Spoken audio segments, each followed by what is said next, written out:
ನಮಸ್ಕಾರ ವೀಕ್ಷಕರೇ, ಇವತ್ತಿನ ರಾಜಕೀಯ ಪರಿಸ್ಥಿತಿ ಹೆಂಗಾಗಿದೆ ಅಂದರೆ ಗೆದ್ದೆ ಅಂತ ಸಮಾಧಾನ ಪಡೋದಕ್ಕಿಂತ ಸೋತೆ ಅಂತ ಸಂತೋಷ ಪಡೋರೆ ಸಾಕಷ್ಟು ಜನ. ಯಾಕೆಂದರೆ ಗೆಲ್ಲೋಕ್ಕೂ ಕೋಟ್ಯಾಂತರ ರೂಪಾಯಿನ ಖರ್ಚು ಮಾಡಬೇಕು, ಗೆದ್ದ ಮೇಲೂ ಕೋಟ್ಯಾಂತರ ರೂಪಾಯಿ ಕಿಸೆಯಲ್ಲಿ ಇರಬೇಕು. ಸೋತ್ಬಿಟ್ರೆ ಮುಗೀತೆ, ಯಾವುದೋ ಬಿಸ್ನೆಸ್ ನೋಡ್ಕೊಂಡು ಇದ್ಬಿಡ್ಬೋದು. ಆದರೆ ಚುನಾವಣೆಯನ್ನು ಸೋತರೂ ಕೂಡ ಜನರ ಮಧ್ಯದಲ್ಲೇ ಇದ್ದು, ಜನರ ಜೊತೆಯಲ್ಲೇ ಇದ್ದು, ಜನಸೇವೆಗಾಗಿ ದುಡಿಯೋರು ಸಂಖ್ಯೆ ಕಡಿಮೆ. ಅವ್ರನ್ನ ರಾಜಕಾರಣಿಗಳು ಅನ್ನೋಕ್ಕಾಗಲ್ಲ, ಜನಪ್ರತಿನಿಧಿಗಳು ಅನ್ಬೇಕು. ಎಸ್, ನೀವು ಬಿಜಿಲ್ ನೋಡ್ತಾ ಇದ್ದೀರಾ, ರವೀಂದ್ರಪ್ಪ ಅವರು ಹಿರಿಯೂರು ಭಾಗದ ಜನತೆಗೆ ಚಿರಪರಿಚಿತ. ಸಚಿವರಾಗಿದ್ದಂಥ ಸುಧಾಕರ್ ಅವರ ಅಕಾಲಿಕ ನಿಧನದಿಂದಾಗಿ ತೆರವಾಗಿರುವ ಸ್ಥಾನಕ್ಕೆ ಇದೀಗ ಉಪಚುನಾವಣೆ ನಡೀಲೇಬೇಕು. ಇದಕ್ಕೆ ಮುಂಚೆ ಒಂದು ವಿಡಿಯೋ ಮಾಡಿದ್ದೆ. ನಾನಿನ್ನು ಕಾಂಗ್ರೆಸ್ ಅಭ್ಯರ್ಥಿ ವಿಚಾರಕ್ಕೆ ಬಂದಿಲ್ಲ. ಖಂಡಿತವಲ್ಲ ಆ ಕುಟುಂಬಕ್ಕೆ, ಸುಧಾಕರ್ ಕುಟುಂಬಕ್ಕೆ ನ್ಯಾಯ ಸಿಗಬೇಕು, ಅದ್ರ ಬಗ್ಗೆ ಮತ್ತೆ ಮಾತಾಡ್ತೀನಿ.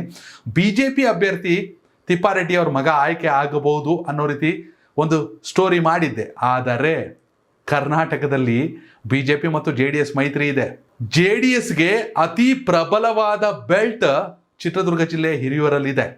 2013ರಲ್ಲಿ JDS ಅಭ್ಯರ್ಥಿಗೆ 70,000 ಓಟು ಬಂದಿತ್ತು. 70,000, ಹೆಚ್ಚು ಕಡಿಮೆ ಎರಡೆರಡು ಎಲೆಕ್ಷನ್ಗೆ ಎರಡೆರಡು MLA ಆಗ್ಬಿಡ್ಬೋದು. 35,000 ಹಂಚೂರೆ ಕೆಲವೊಂದು ಸಲ ಅಂಥ ಪರಿಸ್ಥಿತಿ ಕೂಡ ರಾಜ್ಯದಲ್ಲಿ ನಿರ್ಮಾಣ ಆಗುತ್ತೆ.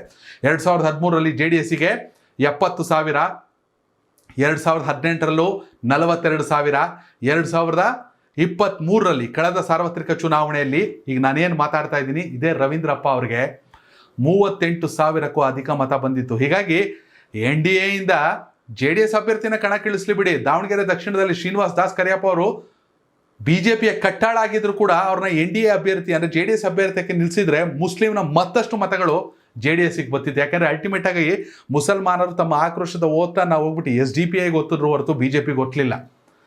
ಅದೇ JDS ಅಭ್ಯರ್ಥಿ ಆಗಿದ್ದಿದ್ರೆ ಶ್ರೀನಿವಾಸ್ ದಾಸ್ ಕರಿಯಪ್ಪ ವಿಧಾನಸೌಧಕ್ಕೆ ಬರಬೇಕಿತ್ತು. ಹೀಗಾಗಿ 2023ರ ವಿಧಾನಸಭಾ ಚುನಾವಣೆ ಬಳಿಕ ಕರ್ನಾಟಕದಲ್ಲಿ ಒಟ್ಟು 6 ಉಪಚುನಾವಣೆಗಳಾಗಿದೆ. 6 ಕೂಡ NDA ಸೋತಿದೆ, ನಿಖಿಲ್ ಸೇರಿದಂತೆ. ಅಂದರೆ 6ರಲ್ಲಿ 5ರಲ್ಲಿ ಕಾಂಗ್ರೆಸ್ ಸ್ಪರ್ಧಿಸಿತ್ತು. ಒಂದು ಕ್ಷೇತ್ರದಲ್ಲಿ JDS ಅಭ್ಯರ್ಥಿ ನಿಖಿಲ್ ಸ್ಪರ್ಧಿಸಿದ್ರು, ಅವರು ಸೋತವ್ರೆ. ಆದರೆ ಈ ಬಾರಿ NDAಗೆ 7ನೇ ಉಪಚುನಾವಣೆ ಈಗ ಹಿರಿಯೂರಲ್ಲಿ ನಡೆಯೋದು. 23 ಸಾರ್ವತ್ರಿಕ ಚುನಾವಣೆ ನಂತರ ಇಲ್ಲಿ ಗೆಲ್ಲೋ ಅವಕಾಶ ಇದೆ NDAಗೆ.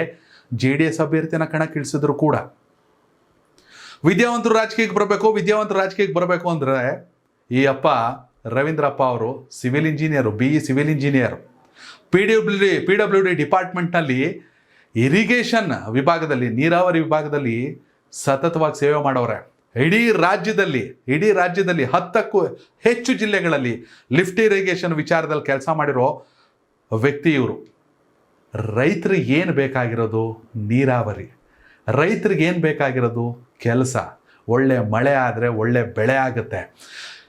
ರೈತರ ಪರವಾಗಿ ಇರುವಂಥವರೇ ಜನಪ್ರತಿನಿಧಿ ಆದರೆ ರೈತರಿಗೆ ಅದಕ್ಕಿಂತ ಖುಷಿ ವಿಚಾರ ಏನಿದೆ?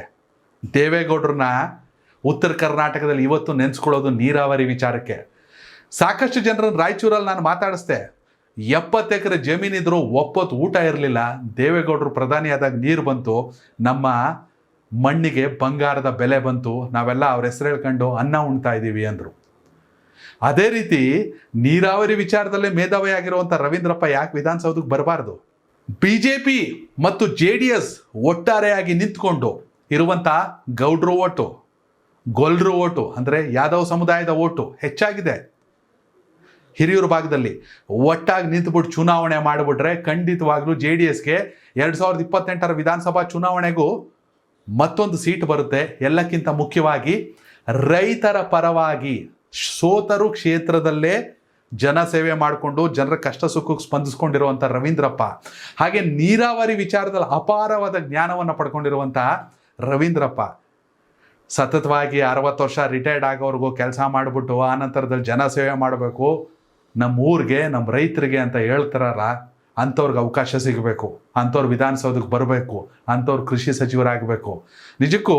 ಸೊ ಈ ಬಾರಿಯ ಹಿರಿಯೂರು ವಿಧಾನಸಭಾ ಉಪಚುನಾವಣೆಯಲ್ಲಿ NDA ಅಭ್ಯರ್ಥಿಯಾಗಿ ಗೊತ್ತಿಲ್ಲ, ಅದು ಅವ್ರ ತೀರ್ಮಾನ. ಯಾಕೆಂದರೆ ಇವತ್ತು ನ್ಯೂಸ್ ನೋಡ್ತಾ ಇದೆ, ಕುಮಾರಸ್ವಾಮಿ ಅವರು ಸ್ವಲ್ಪ ಒಲವನ್ನು ತೋರಿಸ್ತಾವ್ರೆ JDS ಅಭ್ಯರ್ಥಿನ ಹಾಕಬೇಕು ಅಂತ. ಹಾಕೋಂಗಿದ್ರೆ ಕಳೆದ ಬಾರಿ ವಿಧಾನಸಭಾ ಚುನಾವಣೆಯಲ್ಲಿ ಸುಧಾಕರ್ ವರ್ಸಸ್ ಪೂರ್ಣಿಮಾ ಶ್ರೀನಿವಾಸ್ ಅತಿ ದೊಡ್ಡ ಫೈಟ್.